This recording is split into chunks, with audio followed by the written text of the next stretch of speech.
Après 5 mois de contestation iranienne, la mobilisation ne faiblit pas, mais les répressions non plus. Le pouvoir iranien a décidé en ce début de mois de février de ne plus soigner les femmes qui ne portent pas le voile, et ce, quel que soit leur état de santé. Cela revient à laisser mourir les femmes malades et bafouer le droit à la santé pour les femmes. Dimanche dernier, le 29 janvier, après plus de 100 jours de détention, de torture et de viols répétés, Armita Abbasi, jeune femme de 21 ans, figure iranienne du mouvement, a été jugée. La date du verdict reste encore inconnue. Un couple emprisonné pour une vidéo de danse a été condamné à 10 ans et demi de prison ainsi qu'à l'interdiction d'utiliser Internet et de quitter l'Iran. Les exécutions ont continué. 4 hommes ont été pendus depuis décembre. Mossem Shekari, 23 ans, exécuté le 8 décembre. Majid Reza Ranavard, 23 ans, exécuté le 12 décembre. Mohamed Mehdi Karami, 22 ans, exécuté le 7 janvier. Saed Mohamed Hosseini, 39 ans, exécuté le 7 janvier. Une vingtaine d'autres risquent de subir le même sort, des artistes, des sportifs, des étudiants, des pères de famille. Nous ne les oublions pas. Jafar Panahi, réalisateur plusieurs fois primé, a été emprisonné pendant plus de 7 mois et avait débuté une grève de la faim pour dénoncer les conditions de son incarcération avant d'être libéré hier, sous la pression des artistes internationaux. Les effets de ce régime ont des répercussions mondiales. Samedi 14 janvier, un Irano-britannique, Ali Reza Akbari, a été condamné à mort pour espionnage.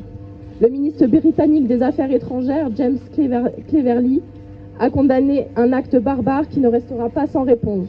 Londres a par la suite gelé les avoirs des responsables du corps des gardiens de la Révolution et des Bassidji iraniens. Parallèlement, plusieurs pays européens se mobilisent pour obtenir la libération de leurs ressortissants détenus en Iran.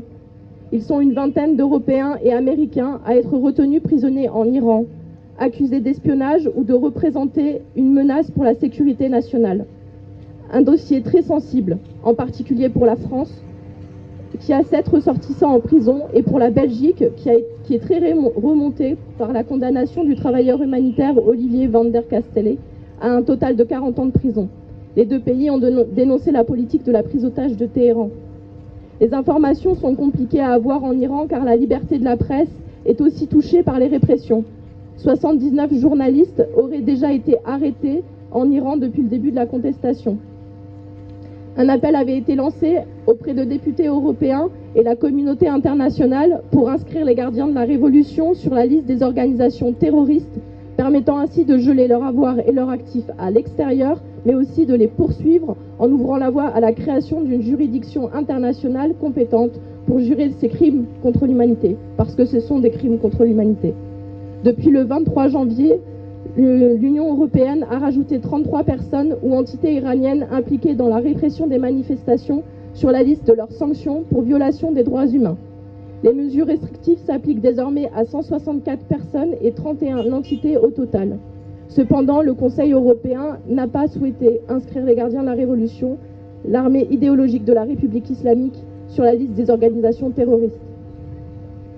En parallèle, le gouvernement iranien continue sa politique guerrière et a décidé d'augmenter les ressources des appareils de sécurité en Iran et celles des institutions religieuses et de propagande contre son propre peuple, contre vous, tout en continuant de soutenir la Russie dans la guerre en Ukraine par la fourniture d'armes et de drones. D'autant plus inquiétant que l'Iran pourrait s'imposer comme un important fournisseur d'armes aux pays d'Europe orientale. La situation en Iran est explosive et nous ne pouvons pas demeurer des témoins impuissants de la violence extrême des autorités de ce pays comme des autres pays déployés contre leur peuple. Il ne semble pas avoir d'issue immédiate en Iran. C'est un mouvement en profondeur de la société iranienne et il n'y aura pas de retour en arrière.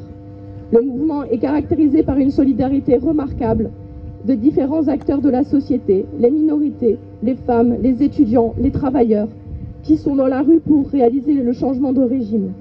La France et la communauté internationale doivent saisir la Cour pénale internationale, continuer à isoler complètement le régime des mollahs sur le plan diplomatique et commencer enfin à traiter directement avec les représentants des Iraniens, les forces laïques et démocratiques, à faire pression sur le régime actuel pour la libération des otages et la fin des répressions sanglantes.